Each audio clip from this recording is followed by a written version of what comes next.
ओम शांति। ये दिल्ली में चलाया गया प्रातः क्लास है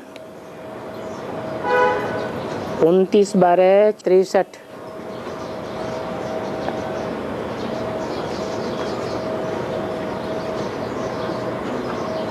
रिकॉर्ड चला है, दुखियों पर कुछ रहम करो माँ बाप हमारे। अभी बच्चे पुकारते हैं कि बाप को आना है।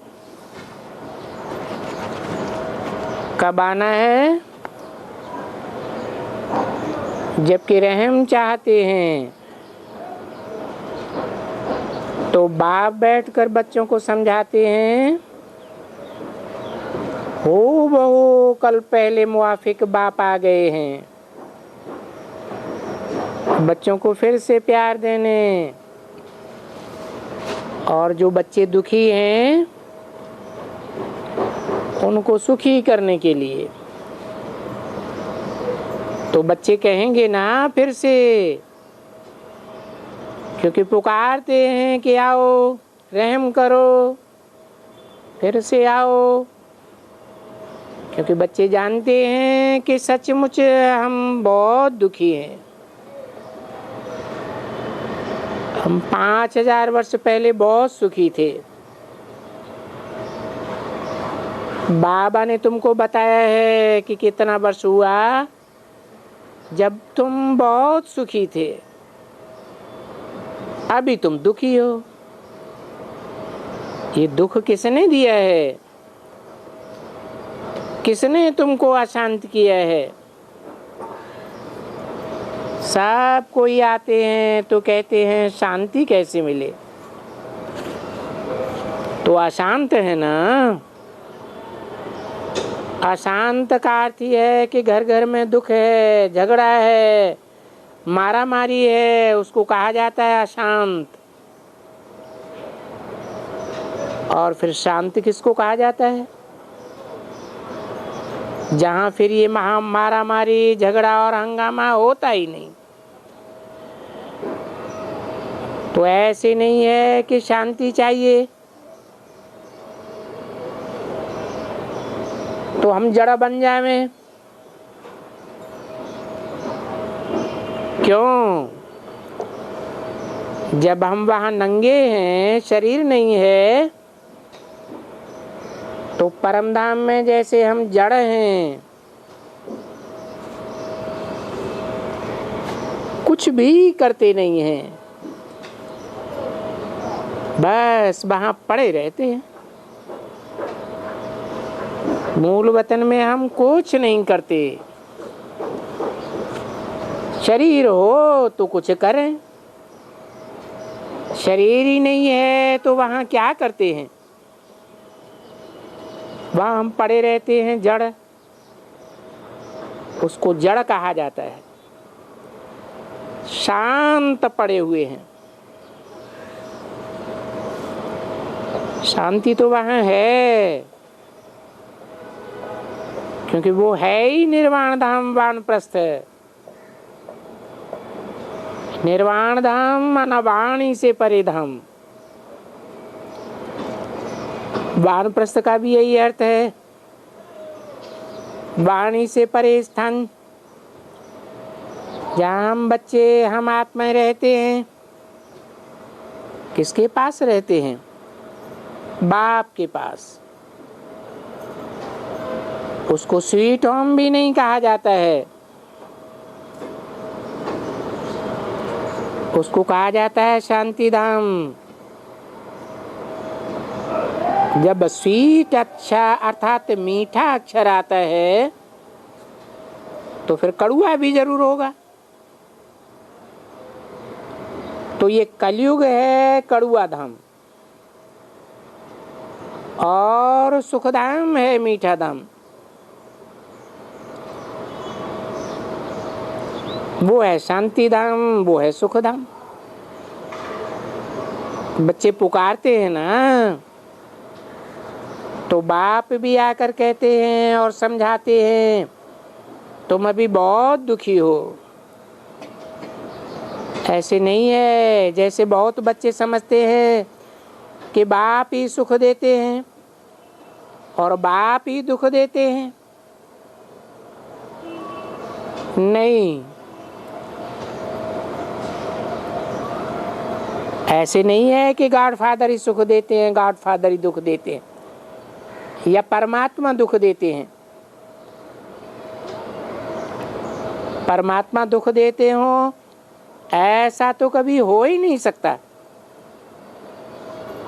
परमपिता परमात्मा, उसको मोस्ट बिलेवड कहा जाता है, अथवा कहा जाता है बिलेवड मोस्ट, परम प्रिय परमपिता। माँ बाप तो प्रिय होते हैं ना, क्योंकि वो पालना करते हैं, वर्षा देते हैं, तो उनको प्रिय कहा जाता है। बच्चों को मोस्ट प्रिय होते ही हैं माँ बाप। तो एक माँ बाप हैं हद के, दूसरे फिर बाप हैं, माँ बाप हैं बेहद के, जिनको देखो ऐसे पुकारते हैं। लौकिक माता पिता को ऐसे थोड़े ही कहेंगे, तुम माता पिता हम बालक तेरे, तुम्हारी कृपाते सुख घनेरे। अरे घनेरे सुख कहाँ हैं? आज सुख है, कल दुखी हो पड़ते हैं, बीमार हो पड़ते हैं, ये हो जाता है, वो हो जाता है। नहीं, कोई दूसरा है जिसकी महिमा भक्ति मार्ग में चली आती है, क्योंकि वो अविनाशी सुख देते हैं। और अविनाशी सुख देने वाला कौन है? विनाशी है या अविनाशी है? अविनाशी सुख देने वाला तो अविनाशी सुख है। अविनाशी सुख किसे कहा जाता है? जहाँ सुख है वहाँ शांति तो है ही है। तो बाप बैठ करके समझाते हैं बच्चों को, वो अविनाशी याद रहती है,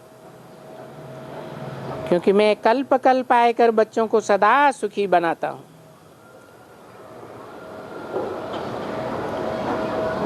उसका नाम शिव है, उसको कहा ही जाता है सदाशिव।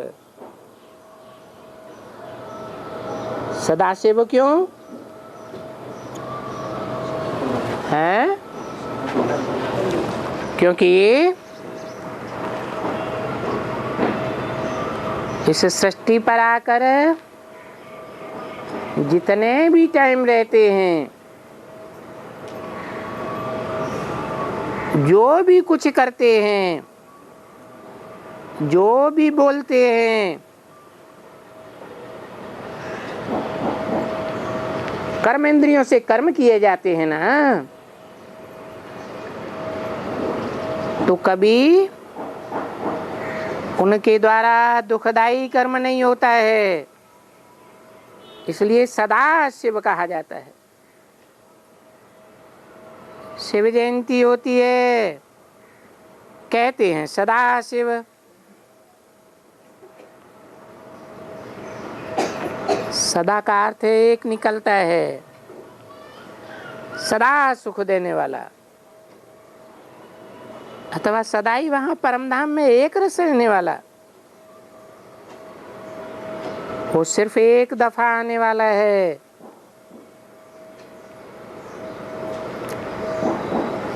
जब तुम गाती हो ना माँ बाप हमारे, तो अभी तुमको प्रैक्टिकल में मिला है। अभी माने कभी है, कब प्रैक्टिकल में मिला है? प्रैक्टिकल माना शरीर के साथ। संगम युग में मिला है ना। तुम जानते हो कि बरोबर हमको अभी जिसकी महिमा है गॉड फादर जिसको कहा जाता है वो प्रैक्टिकल में मिला है। सिर्फ ईश्वर प्रभु कहने से वर्षा का मजा नहीं आता है, फादर कहने से वर्षा का मजा आता है। फादर माना ही है, फादर से वर्षा। ऐसे नहीं कहेंगे कि ये हमारी मदर से वर्षा मिलता है। किस मदर से हैं? ये ब्रह्मा से वर्षा नहीं मिलता है।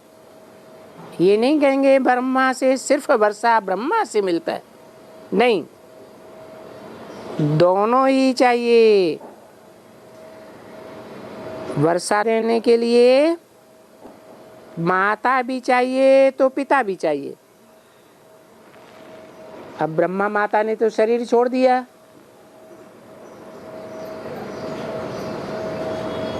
फिर ब्रह्मा माता कहाँ से आए? है जरूर माता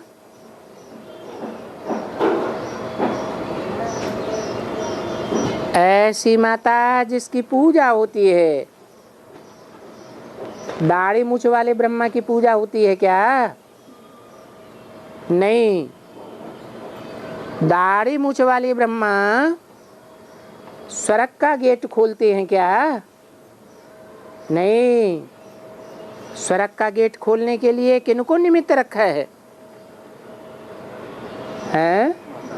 कन्याओं माताओं को निमित्त रखा है। तो वही ब्रह्मा दाढ़ी मूछ वाली शरीर छोड़ने के बाद कोई माता में प्रवेश करता है तो जरूर माता पिता चाहिए। जगत पिता है तो जगत माता भी चाहिए। भारत में तो मशहूर है जगदम्बा, वो जगत की माता हो गई। जगत की माता है अम्बा, तो पिता भी है। ये बहुत बुद्धि से काम लेना है। ये दंत कथाएं जो शास्त्रों में पढ़ी है ना, वो सब भूल जाओ। जब बाबा बैठ करके कुछ समझाते हैं, जब शिव बाबा भी समझाते हैं, ये भी क्यों लगा दिया? हाँ, क्या बाबा और शिव बाबा अलग अलग हैं? जहाँ बाबा लगाया वहाँ ब्रह्मा के लिए बोला, जहाँ भी लगाया कोई और पर्सनालिटी की ओर इशारा किया जो भविष्य में प्रत्यक्ष होने वाला है। तो ऐसे तो नहीं कहेंगे कि परमपिता परमात्मा आकर शास्त्र समझाते हैं। वो सभी वेदों ग्रंथों शास्त्रों का सार समझाते हैं, बताते हैं कि उनमें सार क्या है। तुम बच्चों को मालूम है कि ब्रह्मा का चित्र दिखलाते हैं, उनके हाथ में शास्त्र देते हैं और फिर चित्र बनाई दिया है कि विष्णु की नाभि से निकलते हैं। अभी विष्णु की नाभि से तो कोई निकलने की बात ही नहीं है। विष्णु सूक्ष्म बतन में रहा और ब्रह्मा भी फिर वहां ही रहा। तो वहां सूक्ष्म बतन में थोड़े ही विष्णु की नाभि से ब्रह्मा निकल पड़ा।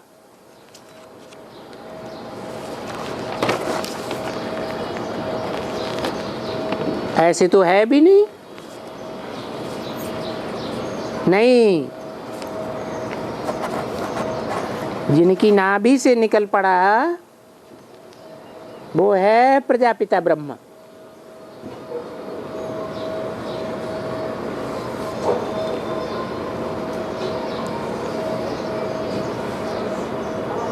तो जरूर दो ब्रह्मा हो गए। कौन कौन? एक सिर्फ ब्रह्मा और दूसरा प्रजापिता। ला मुजीब दो ब्रह्मा।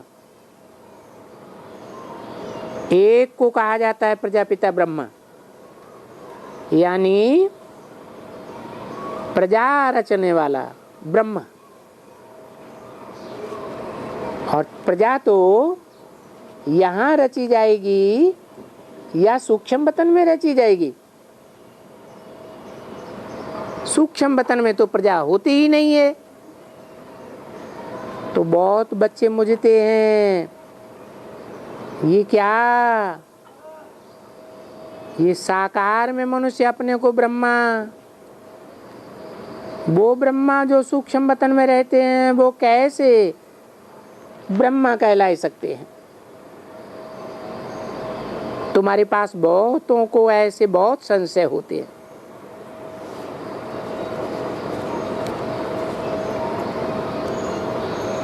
किनको संशय होते हैं?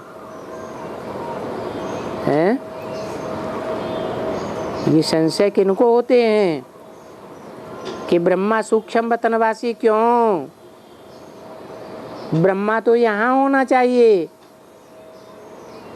तो बाप बैठ करके समझाते हैं, वो प्रजापिता ब्रह्मा की बात है। जहाँ प्रजा होती है वहाँ प्रजापिता ब्रह्मा भी होता है। ब्रह्मा सूक्ष्म बतनवासी हो सकता है, प्रजापिता ब्रह्मा तो जब तक इस सृष्टि पर 500-700 करोड़ मनुष्यों में से एक भी मौजूद रहेगा तब तक प्रजापिता ब्रह्मा भी मौजूद रहेगा। तो कहते हैं कि उनके ब्रह्मा मुख कमल से ब्राह्मण पैदा हुए।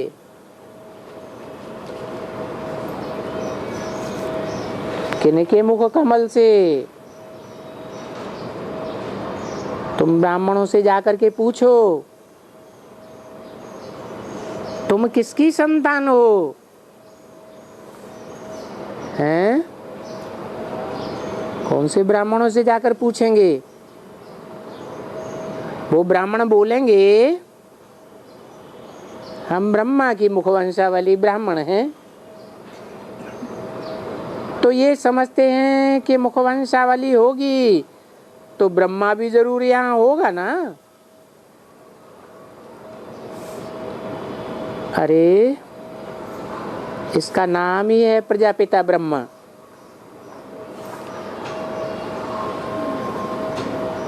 उनको आदिदेव भी क्यों कहते हैं? क्योंकि वो जो त्रिमूर्ति रची है उनका ही नाम रख दिया है त्रिमूर्ति ब्रह्मा।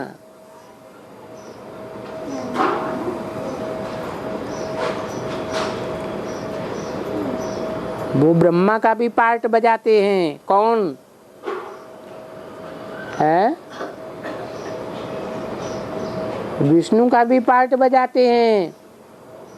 और तीसरी मूर्ति शंकर का भी पार्ट बजाते हैं।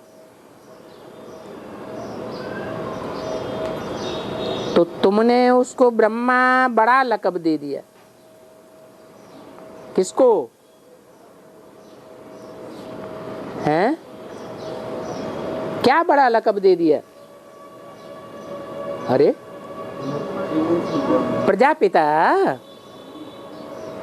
इसलिए उनको कह देते हैं आदिदेव।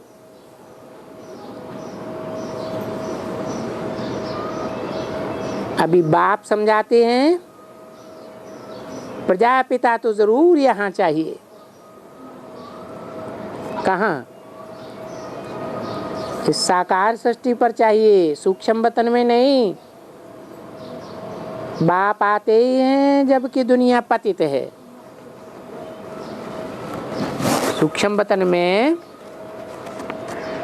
ब्रह्मा विष्णु शंकर तीनों देवताएं पतित हैं या पावन हैं? वहां तो पावन होते हैं, इस सृष्टि पर पतित होते हैं। तो वो ब्रह्मा कौन होगा? जिनसे बाप बैठ करके मुख वंशावली रचते हैं। दुनिया तो सारी पतित है बरोबर।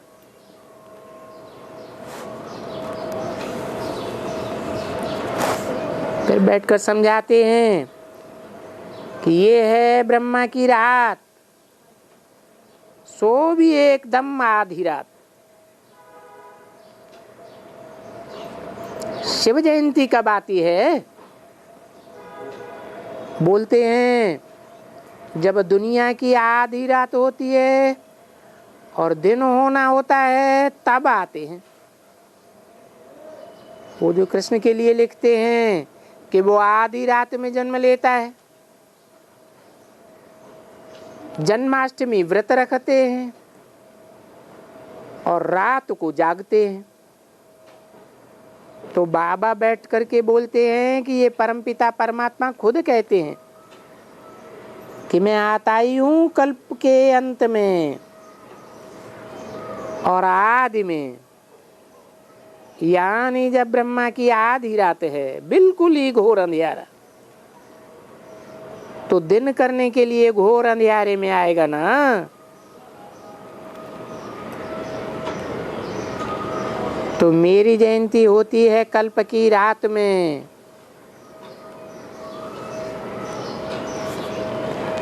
ऐसे नहीं कि कोई मैं गर्भ से जन्म लेता हूं।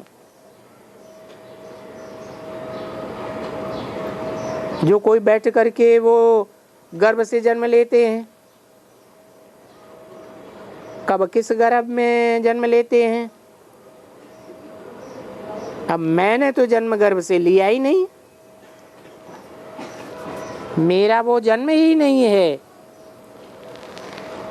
जिस जन्म का तुम टाइम रखते हो ना। किस घड़ी में जन्म लिया, किस नक्षत्र में जन्म लिया, किस दिन जन्म लिया। तो बाप बैठ करके समझाते हैं। देखो कौन समझाते हैं? फिर वही परमपिता परमात्मा, जिसको गीता का भगवान कहा जाता है। वो भगवान आया हुआ है और वो पढ़ाते हैं। इन सबको पहले ये निश्चय होना चाहिए कि हमको पढ़ाने वाला कौन है? हैं? कृष्ण नहीं है। कौन है? परमपिता परमात्मा है। किसको निश्चय होना चाहिए? इन सबको कह के किसकी तरफ इशारा किया है? इन सबको, इनको, इसको किसके लिए बोलते हैं? हैं? ब्रह्मा को भी बोलते हैं तो ब्रह्मा कुमार कुमारियों के भी बोलते हैं। वो अपन को प्रजापिता ब्रह्मा कुमार कुमारी नहीं लिखते। तो इन सब को पहले ये निश्चय होना चाहिए, क्या है? कि वो भगवान आया हुआ है जो आदिदेव कहो, प्रजापिता ब्रह्मा कहो, उसके द्वारा ब्राह्मण बनाते हैं। उनको निश्चय नहीं होगा तो बेचारे क्या करेंगे? मुझेंगे। बाबा अभी सभा से कैसे पूछे कि तुम जानते हो कि यहाँ भगवान पढ़ाते हैं? कृष्ण भगवान नहीं है, गीता का भगवान कृष्ण नहीं है। जो सबका भगवान है, जिसको शिव कहा जाता है, शिव का कर्तव्य ड्रामा में अलग हुआ और कृष्ण का कर्तव्य अलग हुआ। दोनों के कर्तव्य में रात दिन का फर्क है। कृष्ण देवता है और वो भगवान है। कृष्ण 16 कला संपूर्ण होता है और भगवान कलाओं में बंधा हुआ होता है। नहीं, उसके लिए तो कहते हैं कलातीत कल्याण कल्पांतकारी, कलाओं से अतीत है। ब्रह्मा को तो ज्ञान चंद्रमा कहा जाता है। चंद्रमा कलाहीन भी होता है तो 16 कला संपूर्ण भी होता है। भगवान तो कभी नीचे ऊपर नहीं होता है। भगवान कल्प का अंत करने वाला है और कृष्ण तो आदि में है। तो कृष्ण अलग हुआ, बिल्कुल ही रात दिन का फर्क। उनकी महिमा अलग और उनकी महिमा अलग। बाबा ने तो बहुत समझाया है। तो बाप ही बैठ करके बच्चों को समझाते हैं, तुम बच्चे जानते हो कि अभी परमपिता परमात्मा कल पहले मुआफिक है, इस द्वारा सारे ब्रह्मांड और सृष्टि के आदि मध्य अंत का ज्ञान सुनाए रहे।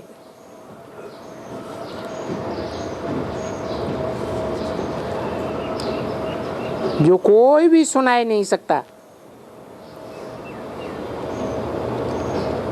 इसको कहा ही जाता है नॉलेजफुल। जाने जाननहार का अर्थ कोई ये नहीं है कि सबके दिलों को जानते हैं। सारे 550 करोड़ के दिलों को बैठकर जानेंगे क्या? ये थोड़ा ही बात है। उनको कहा जाता है नॉलेजफुल। अंग्रेजी अक्षर बहुत अच्छा है। वो जानी जाननहार का अक्षर कुछ मुझाए देता है। तो भाई नॉलेजफुल है। तो बाप आकर कहते हैं मैं चैतन्य हूं ना। मुझे कहते भी हैं सत्य है, चैतन्य है। फिर कहा जाता है आनंद स्वरूप है, सुख का सागर है। अब स्वर्ग तो सुखमय होता है ना। सुख स्वर्ग में ही होता है। जो कह देते हैं स्वर्ग, तो बाप सुख का इनहेरिटेंस देंगे ना। कौन देगा? जो सुख का सागर है वो ही देगा ना। तुम कभी उनको कहते हो कि दुख का सागर है? कहते हो? नहीं। अभी तो दुख के सागर भी हैं, वो तो बहुत है। तो तुम कैसे कहेंगे जो सुख का सागर है वो फिर दुख भी देंगे? नहीं। बाप ने आकर के कल पहले भी समझाया था और अभी फिर से समझाते हैं। मैं सुख का सागर हूँ। दुख का सागर रावण है, जिसको तुम लोग कहते हो, जिसने सभी को दुख दिया है। 500 करोड़ को भी दुख दिया है। तुम सब सीताएं हो, क्योंकि भक्ति करते हो, यानी बाप को, भगवान को याद करते हो। तो तुमको दुखी किसने किया है? ये रावण ने किया है। देखो, रावण को तुम वर्ष वर्ष जलाते हो। तुमको ये तो पता है नहीं कि रावण को वर्ष वर्ष क्यों जलाते हैं? है? पता है किसी को? हैं? पता है तो बताओ। हैं? इसलिए जलाते हैं कि ये संगम युग की यादगार है। जितना तुम रावण को जलाते हो उतना अगली वर्ष और भी बड़ा हो जाता है।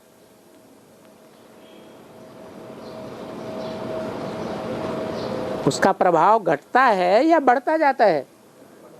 हैं? और ही बढ़ता जाता है।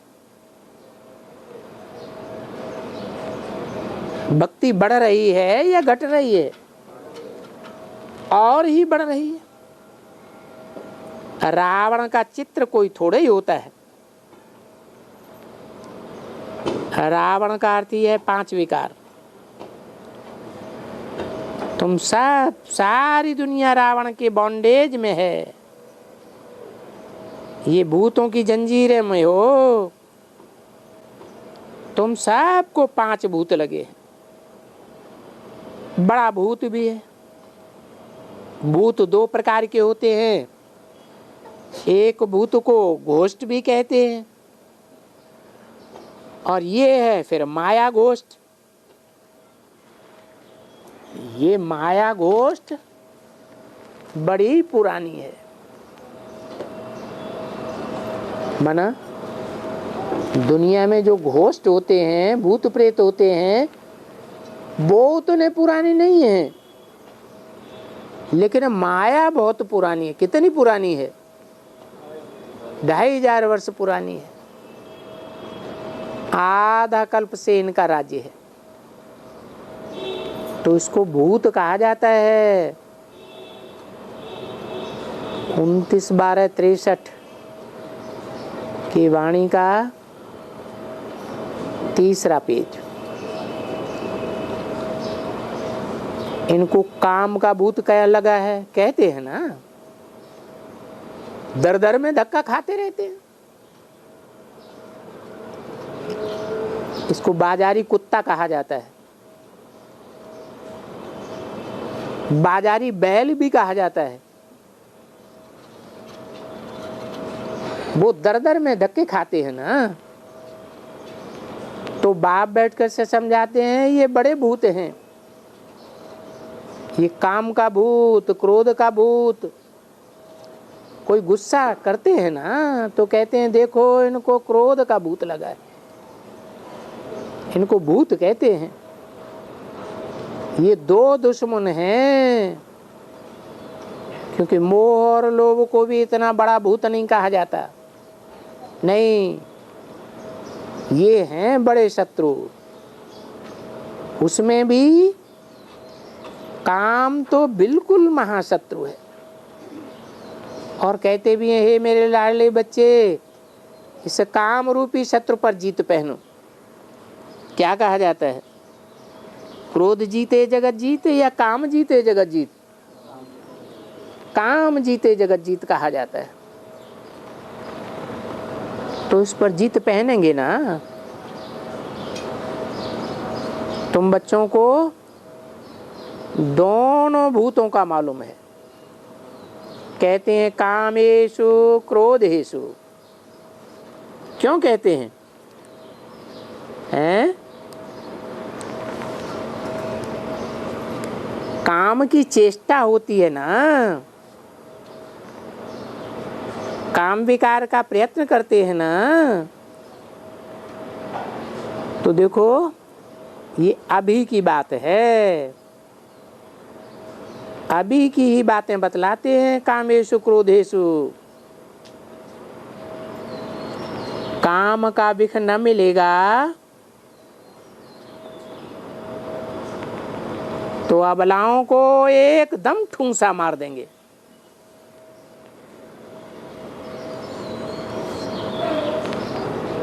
कहेंगे इस काम विकार बिगड़ के, इस काम विकार के बिगड़ सृष्टि कैसे चलेगी? अरे भाई, वॉइसलेस वर्ल्ड भी थी ना, फिर क्या उनको बच्चे नहीं थे? श्री लक्ष्मी नारायण को बच्चे थे ना। उनको सर्वगुण संपन्न 16 कला संपूर्ण संपूर्ण निर्विकारी कहा जाता है ना। तो उनकी भी दुनिया थी ना। तो एक बात याद रख देना, वहां कोई जरूर तख्त पर तो बैठते होंगे, यहां बस बिगड़ते हैं बेचारी अबलाओं के ऊपर। अब ये तो ड्रामा है। बाप बैठ करके समझाते हैं कि बरोबर आगे भी जब अबलाओं के ऊपर अत्याचार होंगे, पाप का घड़ा भरेगा, इसी कारण बढ़ेगा। इस कारण तभी विनाश शुरू हो जाएगा।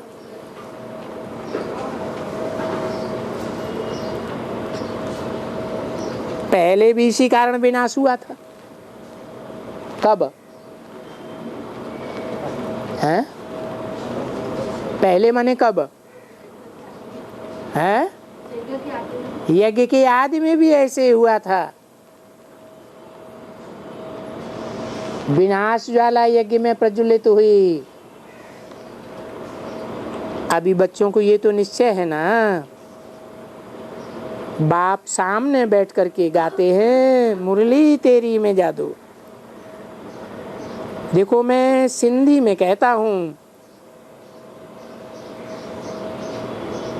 मुरली तीजिए में जादू, आहे पेल खुदाई।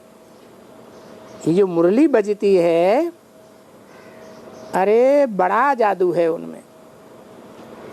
ये खुदाई मुरली है और खुदाई जादू है। बरोबर भगवान को ही जादूगर कहा जाता है, कृष्ण को थोड़े ही जादूगर कहा जाता है। वो भक्त लोग क्या समझते हैं?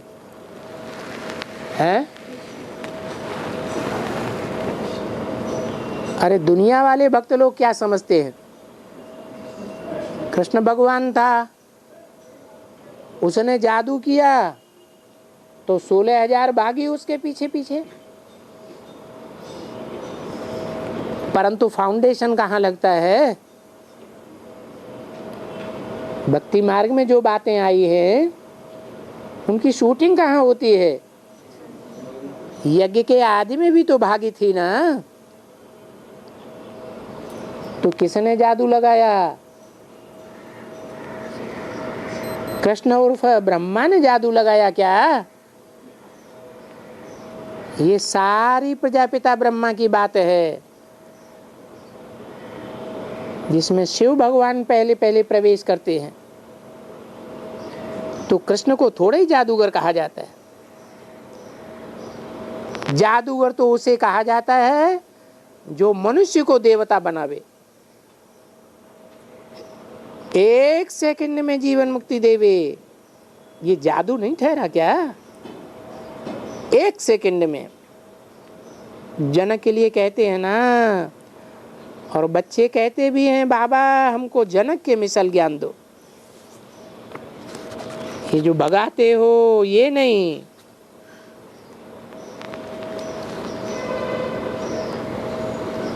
हम घर ना छोड़ें, हमको जनक के मिसल 1 सेकंड में ज्ञान दो। गीताएं तो बहुत हैं, अष्टावक्र गीता आदि आदि। तो बाबा कहते हैं मैं आया भी हूं तुमको ऐसा लक्ष्मी नारायण बनाने। मैं तुमको घर बार थोड़े ही छुड़ाता हूं।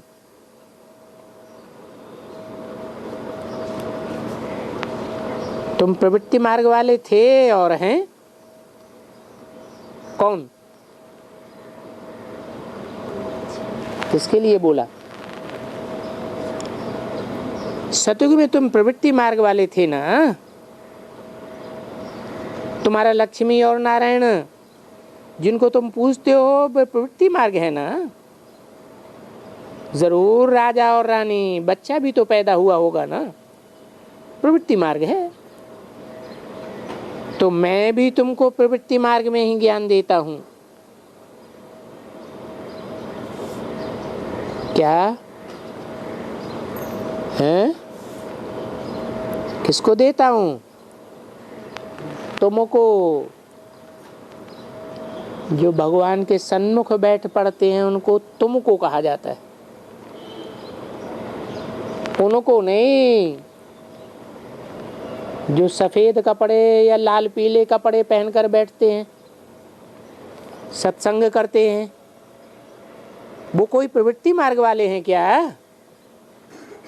हैं? उनको तो प्रवृत्ति मार्ग वाला नहीं कहेंगे।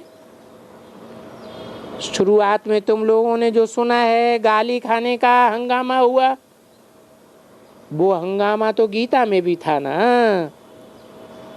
कृष्ण को बहुत गाली दी, बहुत भगाते थे, फलाना करते थे, गाली खाया। बाबा कहते हैं कि नहीं, उनका भी राज है। क्योंकि बाप को पहले चाहिए भट्ठी, जिसमें कुछ बहुत निकले। ज्ञान की भट्टी में डालें, योग की भट्टी में डालें।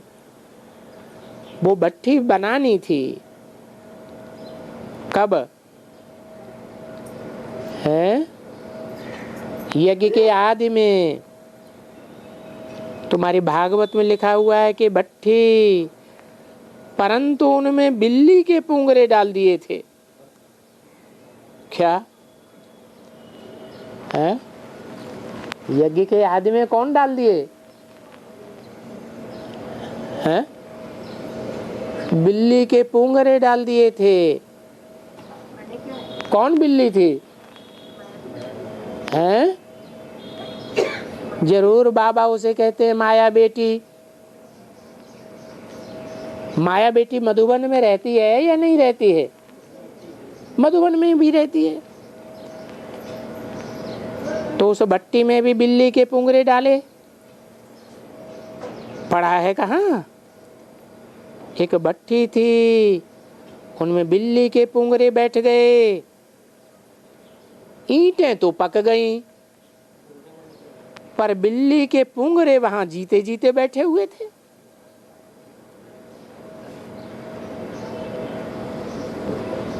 ये क्या बात हुई? तो बिल्लियों के पुंगरे हैं या माया के पुंगरे हैं? माया बिल्ली है, उनके पुंगरे बन गए। आजकल माया बिल्ली कहते हैं ना। ये खेल है, गुल मुकाबले का एक खेल भी होता है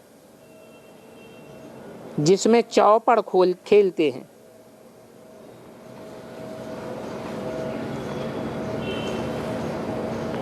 वो नगाड़ा बजा कर आता है, मैं माया को जीत करने के लिए जाता हूं। फिर वो जब माया से जीत पहनते हैं तो वो बिल्ली बिठा देती है, बिल्ली पासा फेर देती है। तो अभी की बात है, तुम आए हो माया पर जीत पहनने के लिए। ये माया बिल्ली को कहते हैं। वो घड़ी घड़ी तुम्हारा जो धारा है ना, धारा उल्टा देती है। क्योंकि तुम्हारा बाप आया है अभी पौ बारा बनाने के लिए, माया ने तुम्हारा 36 डाल दिया। क्या 63 और 36 होता है ना? 63 में क्या खास बात होती है? दोनों अंक एक दूसरे के सामने होते हैं। और 36 में दोनों अंक 3 और 6 एक दूसरे के विपरीत हो जाते हैं। तो 36 हार कहा जाता है और पौबारा जीत कही जाती है। अभी चौ पढ़ के तो खेल नहीं है, ये बात समझाने की है। तो बाबा बैठकर समझाते हैं कि अभी तुम पुरुषार्थ करते हो माया पर जीत पहनने के लिए, कोई वक्त में तुम एकदम हराए देते हो। किसको? हैं? माया को। माया बिल्ली घड़ी घड़ी तुम्हारा दीवा बुझा देती है। तो बाप बैठकर समझाते हैं ये होगा जरूर, क्योंकि ये युद्ध का मैदान है। मैं आज खिलौना नहीं लेकर आया हूं, नहीं तो मेरे पास खिलौना भी है कि बॉक्सिंग कैसे करते हैं। क्योंकि इन माताओं ने बॉक्सिंग नहीं देखी है, बच्चों ने तो देखी है कि कुश्ती कैसे लड़ते हैं, कैसे एक दूसरे को जोर से मार देते हैं। जो बेचारा आ करते हुए ऐसे गिर पड़ता है। 29/12/63 की वाणी का चौथा पेज। अभी तुम्हारे पास बहुत गोप और गोपियां हैं, मैदान में युद्ध करते हो। ये युद्ध का मैदान है ना। युधिष्ठिर माना युद्ध के मैदान में आया और वहां माया पर जीत पहनने वाला है। कौन? क्या नाम दिया है? युद्ध के मैदान में, माया से युद्ध के मैदान में जीत पाने वाला, इनको ही कहा जाता है नॉन वायलेंस। अभी नॉन वायलेंस सिखलाने वाला आ गया है।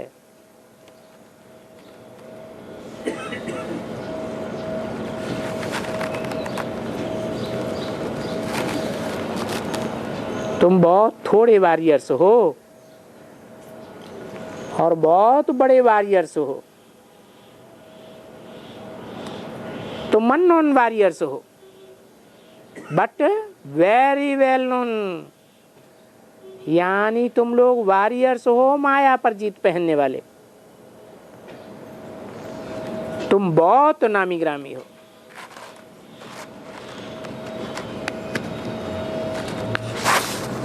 कैसे नामी ग्रामी हो? अननोन कैसे हो बट वेरी वेल नोन कैसे हो?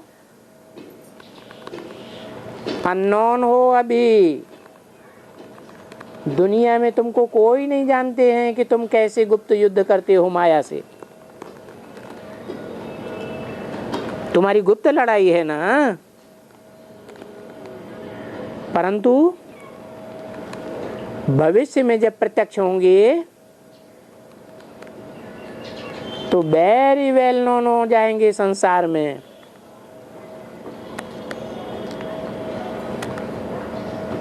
तुमको ही कहा जाता है काम जीते जगत जीत। तुम अनोन्य वॉरियर्स, तुम बहुत नामी ग्रामी। तो कौन हो तुम? वो शिव शक्ति पांडव सेना जिनकी पूजा हो रही है, तुम वो हो। परंतु कोई भी मनुष्य जानती नहीं है।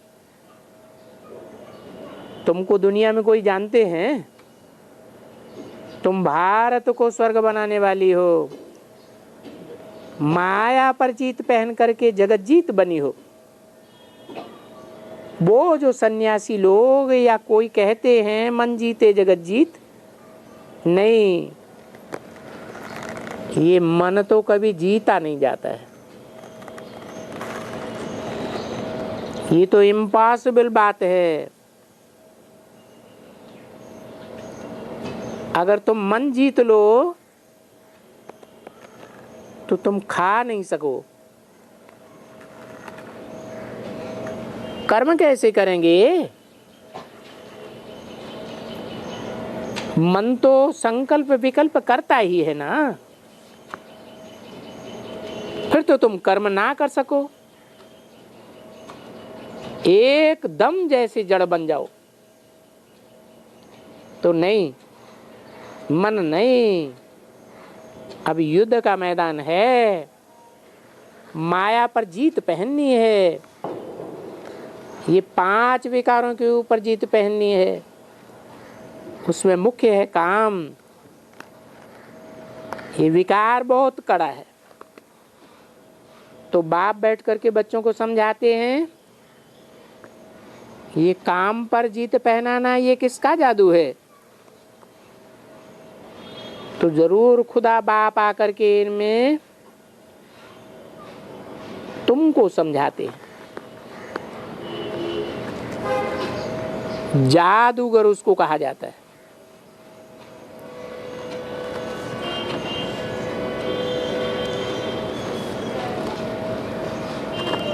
कृष्ण थोड़ा ही जादूगर है।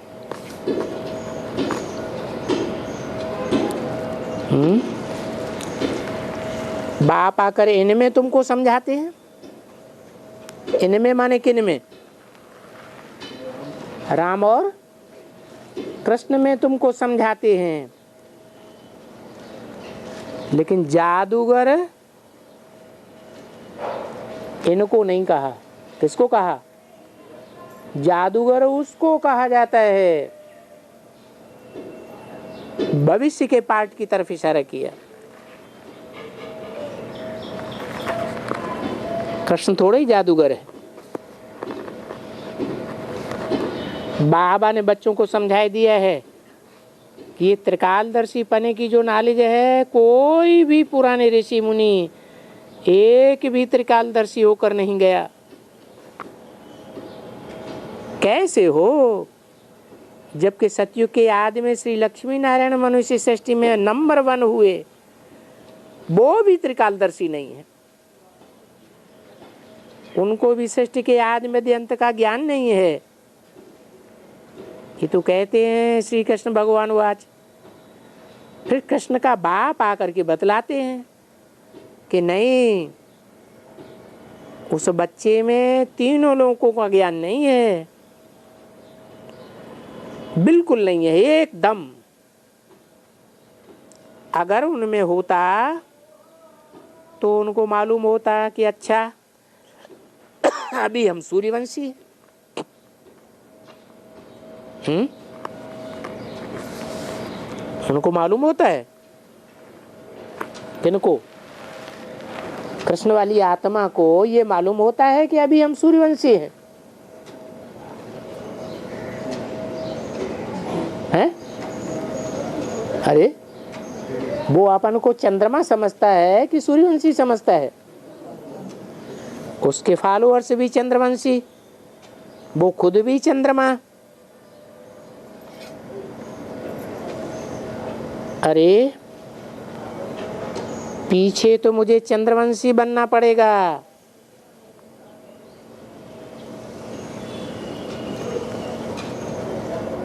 पीछे मुझे वैश्यवंशी बनना पड़ेगा, फिर मुझे शूद्रवंशी बनना पड़ेगा। ऐसा अगर कृष्ण सतयुग में जान जावे तो उनकी नींद भी फिट जावे। बाप बैठ करके समझाते हैं, जिसके लिए कहते हैं कि श्री कृष्ण भगवान वाच, और बैठकर ये त्रिकालदर्शी बनाते हैं। उनमें ये ज्ञान नहीं है। देखो कितनी भूल हो गई, बड़ी ते बड़ी भारी भूल है। फिर भी तो बाप कहते हैं बुद्धि को बाबा भोजन देते हैं। बुद्धि से पूछो कि वो कृष्ण त्रिकालदर्शी हो सकता है?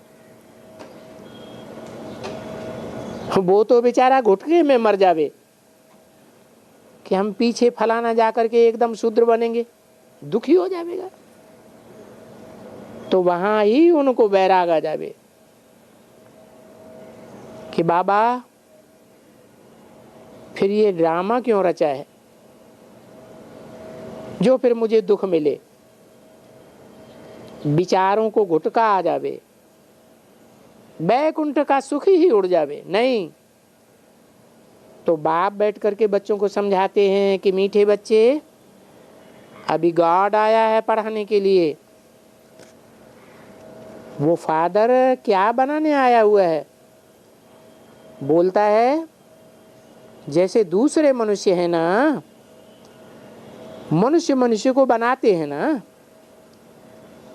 बैरिस्टर है तो बैरिस्टर बनाते हैं, इंजीनियर है तो इंजीनियर बनाते हैं, सर्जन है तो सर्जन बनाते हैं।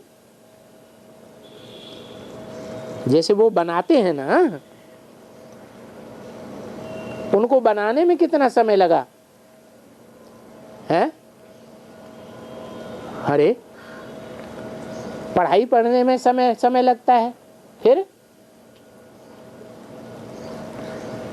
उनको ट्रेनिंग लेने में समय लगता है। समझो 25 वर्ष लगा। ऐसे ऐसे करके 25 वर्ष बड़े इम्तिहान को, ICS को लग जाते हैं। फिर यहाँ क्या होता है? मानुष को देवता किए, ये यहाँ की बात है। तो ये मनुष्य सृष्टि है, सत्युग है देवी देवता सृष्टि। उसको कहा जाता है आदि सनातन, यानी पहले पहले सत्युग के आदि में आकर के आदि सनातन देवी देवता धर्म था। ऐसे नहीं कि आदि सनातन हिंदू धर्म था, नहीं, आदि सनातन देवी देवता धर्म था।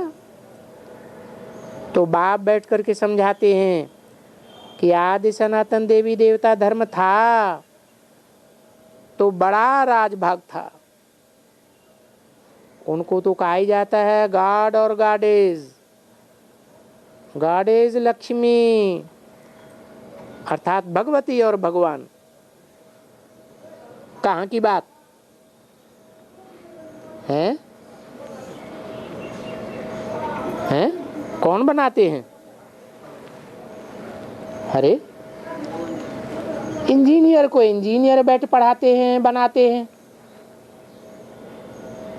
वकील को वकील बैठ पढ़ाते हैं, वकील बनाते हैं। डॉक्टर को डॉक्टर पढ़ाते हैं, डॉक्टर बनाते हैं। और यहाँ भगवान बैठकर क्या बनाते हैं? भगवान और भगवती बनाते हैं। कौन से युग की बात है?